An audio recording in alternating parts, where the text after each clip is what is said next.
Every successful trader needs a trade setup that shows up every single day, every single week, on at least one pair. In this video, I'm going to give you the tools that you need to find, plan, and execute these trades on a daily basis. The name of that trade setup is the low-hanging fruit trade, is the everyday trade that shows up every single day. It's on at least one pair. I'm going to get into the characteristics and some of the things that you want to really look out for while searching for these trades.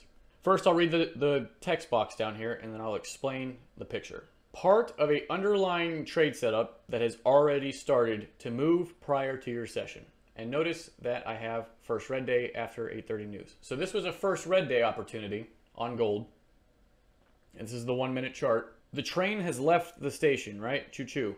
It's coming back down, and you're like, I don't know where to enter. The market's already, started moving. We got this big pen from the news. It's already just kind of trickling down. I have no idea where to get in. We've already gone down 25, 50, 75 pips. How do I enter on that? Well, I've talked about these channels, okay? How I like to enter these channels, these real tight consolidated channels on the way down, is I look for the stop hunt out of the channel, getting everybody to go counter trend or go long, and I look for it to behave in a certain way, just like this. 1 burst, 2 burst, 3 burst to the high, up, engulf. That's the trade right there. This is a trend style of trade. The trend is down. The setup is a sell high setup. So I'm only looking for sells.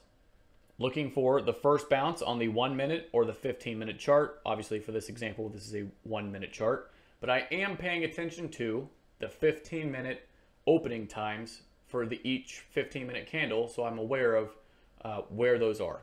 The market needs to complete a 25 to 75 pip stop hunt against the current trend. The current trend is down. We now have a 25 pip counter trend move against the already existing downtrend, depending on if you're on currencies, index, oil, or gold.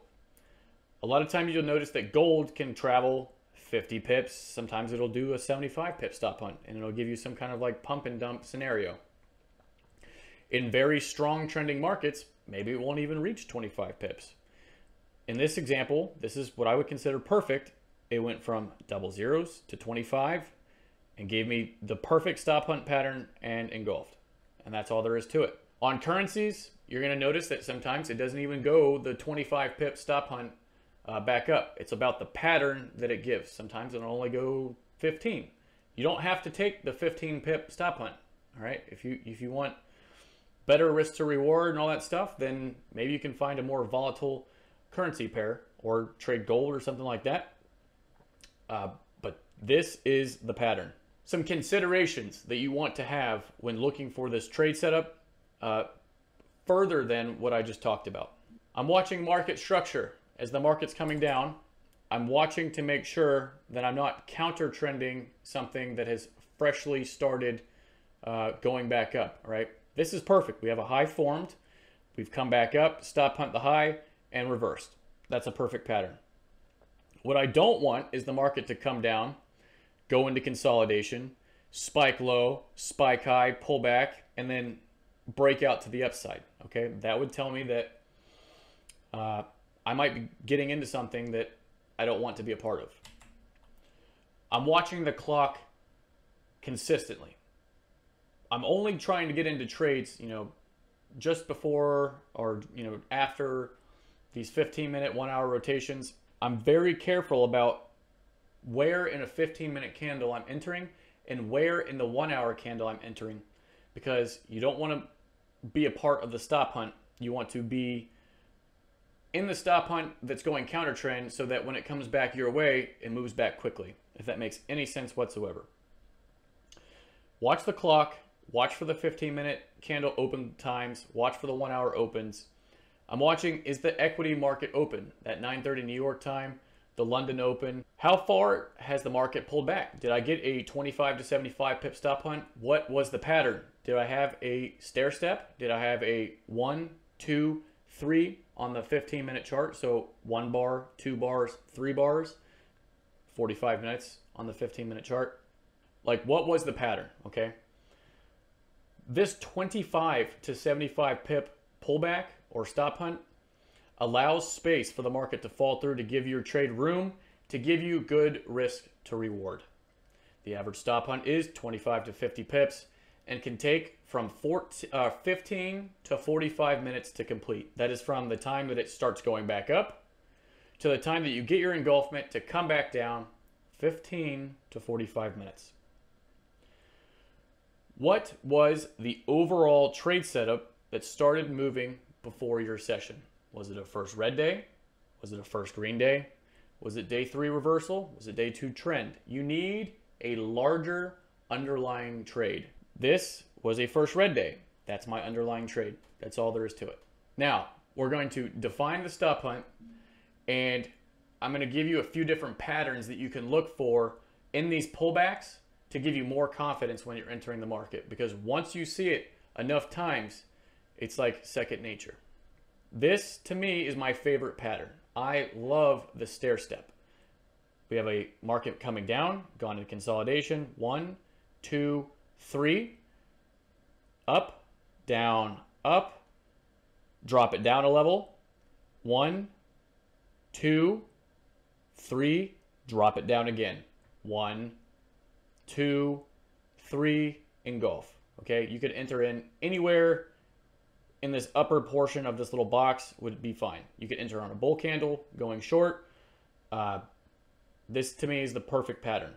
Defining the stop hunt can take form in a few different variations. I just mentioned the stair step. 3 levels, 3 pushes. That's the stair step on the 1 minute. The stair step can also occur on a 15-minute chart. Remember, the markets are fractal. The 3-bar pattern on the 15-minute chart. 1, 2, 3. Remember I said these stop hunts can take 45 minutes. It would look, if this was a 15-minute chart, I understand this is a 1-minute chart. If it was a 15-minute chart, 1, 2, 3, 15, 30, 45, engulf. That's the pattern, 1, 2, 3.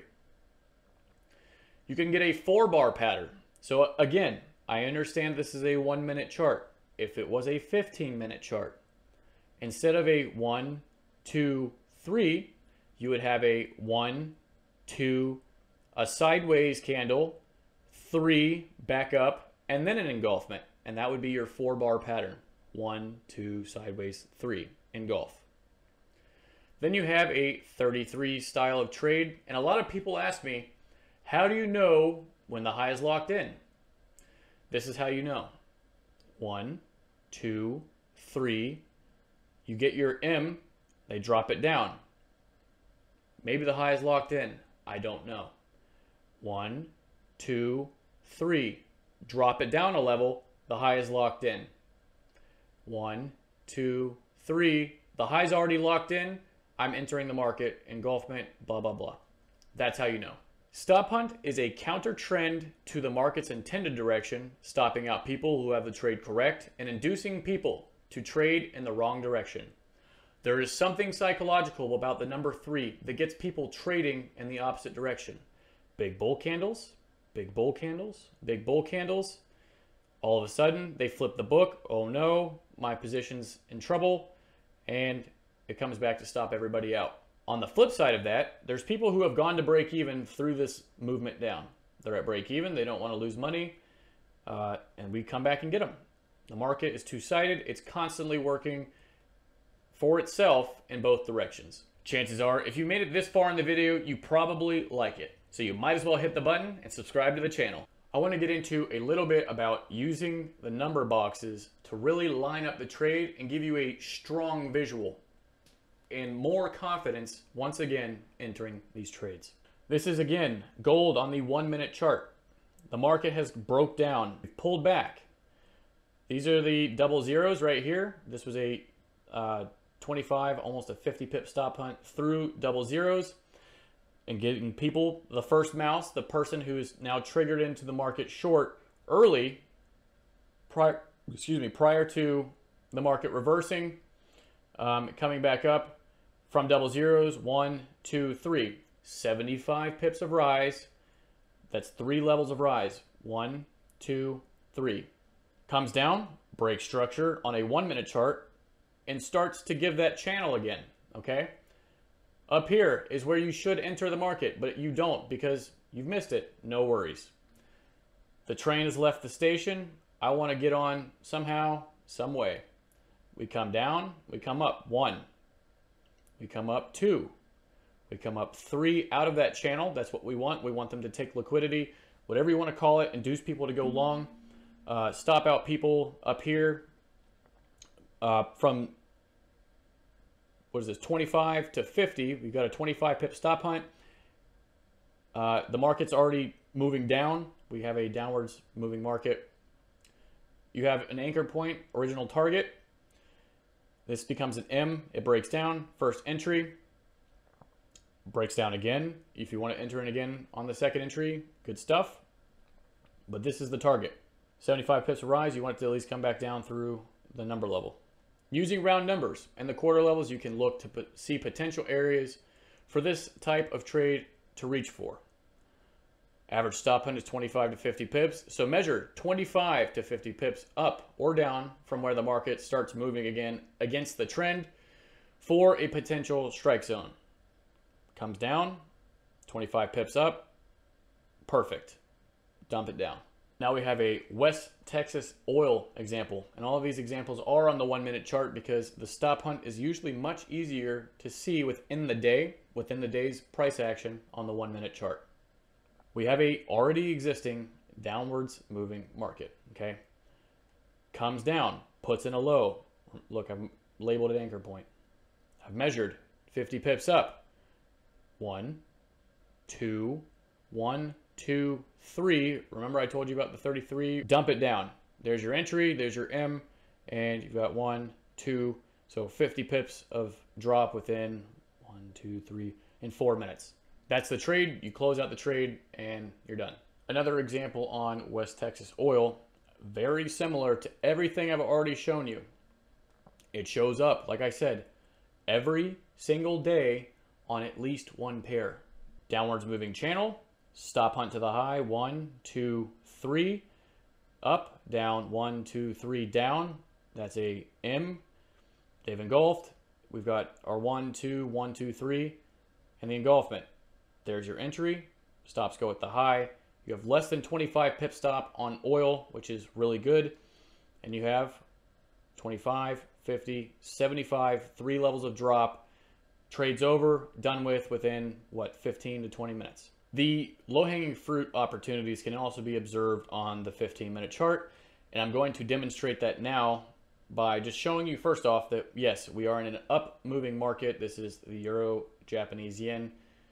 We have day 1, day 2, day 3, inside day. Next day is day 3, day 3, day 1, because we've continued higher. Okay, we're in a strong trending market. The first 3-day cycle has failed. We have not reversed. We've kept going higher. We have day 1, 3-day cycle. That's what we know. Day 2, 3-day cycle, we're looking for low of day buying opportunities. We're looking for the trend trade. End of the day, we get a higher high. Right here. So that's our box. We've got a high from, what is that? The New York session, and we have a low from the New York session. And at the end of the day, we put in a higher high, and it's crept down now, creep, creep, creep, creep, and exploded. If you trade London, that's a great opportunity. You traded it from the bottom of the box, so you traded at from the low, essentially. After a creeper down, the engulfment, rest is history. Awesome stuff. But if you're trading New York and you're like, oh my gosh, the move's already happened, you know, how do I trade that? Come up. They've created this little uptrend that's fake, and you're going to see some kind of variation of this a lot, right? And this is that 3-bar pattern that I'm referring to. Look at all this fake support. They've created a perfect line of fake support right here. 1, 2, 3. The 3-bar pattern. Pause candle. Engulfment. 7:45. Remember, currencies can start moving prior to 8 o'clock. You're allowed to take trades in the 7 o'clock hour. Let's take a look at the 1 minute chart and just look at the price action of how that played out. Down, and this last little candle right here, they've come up, they put in a higher high, manipulate the range, stop out people who are already long, and at break even, and engulf right there. All right, so if you wanted to get in very early, 7:45 opens up, line drive, doesn't come back, not a single time. That's exactly how the trade should look. They should want to get away from this consolidation. They're letting people out of the positions the longer they're here. If you're right, they need to go, right? And if you really stare at this for a second, you can see the head and shoulders, down, up, down, up, down, up. There's the left shoulder, the head, the right shoulder. There is a neckline, an ascending neckline, and they break out. This is also kind of like a little double bottom, triple bottom, whatever you want to call it. They've left the station, and what time is this? 7:42, 7:44. Let's check some other times. 7:15 right there. They go above that candle and never come back. Everybody down here is trapped. Now, the low-hanging fruit continuation trade, although it is easy money because you're trading with the trend in a already pre-existing move, a lot of times they don't provide the largest move, all right? So they are a lower tier setup, and I'm not risking as much with these, but they are still high probability. That being said, I told you that I would kind of show you my thought process and how I filter out some of these trades. Although that's not what this video is necessarily about. I'm not using this video as a how to filter your watch list video, but I do want to give you at least a little bit of my thought process on, you know, when do I decide to take a low-hanging fruit trade compared to a larger trade setup? And the simple answer is, you know, I've got all of my pairs over here on the right, and a few other things, of course. But in the morning, I'll just basically scroll through and be able to see, you know, what in the previous day was I thinking, based off what I was thinking on the previous day. And if there's no other trade setups that are lining up for a big move, and I know maybe the bigger move will come later in the week, but hey, there's some, you know, some candy for the baby over here, and I can still make money today with a still high probability 90-10 style of setup. It's just low-hanging fruit because the setup that I thought or saw yesterday has already started to play out today, and I'm just catching the tail end of it.